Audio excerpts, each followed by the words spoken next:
Hi friends, మా మమ్మీకి like చేయండి, సబ్స్క్రైబ్ చేయండి, కామెంట్ చేయండి. ఓకేనా? Hi friends, one more mini vlog మీకోసం. మా ఆయన వచ్చేసి కోర్స్కి వెళ్ళిపోయారండి. మినిమం 2 months రారనమాట. నేను వచ్చేసి మా పిల్లలతో పడుతున్నాను. మా పిల్లలు వచ్చేసి ఈరోజు చపాతి చేయమన్నారు. మీకు ఇప్పటికే చెప్పాను ప్రీవియస్ వీడియోలో, ఇక్కడ చలి చాలా ఎక్కువగా ఉందని. నైట్ టైంలోనే కాదండి, డే టైంలో కూడా స్వెటర్ లేకపోతే ఉండలేము సిచ్యువేషన్ అలాగ ఉంది ఇక్కడెప్పుడు. ఒకసారి వచ్చేసి మా ఆయనకి నాకు చిన్న గొడవ అయింది అన్నట్టు.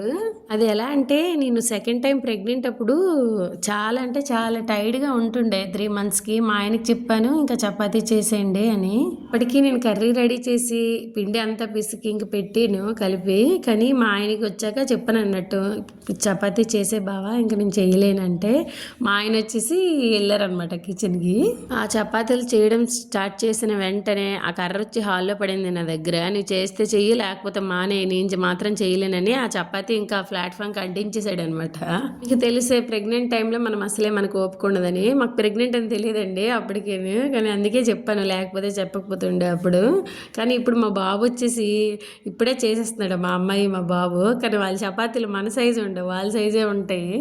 మొత్తానికి చపాతీలు చేయడం అయితే ఇప్పటికైతే నేర్చుకున్నారు మా ఆయన. మా ఆయన చేసినట్టుగా నేను చేయలేకపోతున్నాను, అంత రౌండ్గా చేస్తారనమాట. నాది మాత్రం ఏ అమీబా షేప్ లాగా ఉంటుంది, అంతా ఏం కాదు, నార్మల్గా ఉంటుంది, బాగానే ఉంటుంది. మా ఆయన ఇప్పుడు చెప్తారనమాట, రోటీ చిన్నగా ఉండాలి, హిందీ వాళ్ళు చేస్తారు అలాగ ఉండాలి అనేసి. మంది అలాగే ఉండదు, ఒక్కసారి ఎత్తే ఇంకా పెనం మన సైజు ఉండాలి, అయిపోవాలనేసి. మా పిల్లల రొట్టెలు చూసారా ఎంత బాగున్నాయో. లైక్ ఇవ్వండి.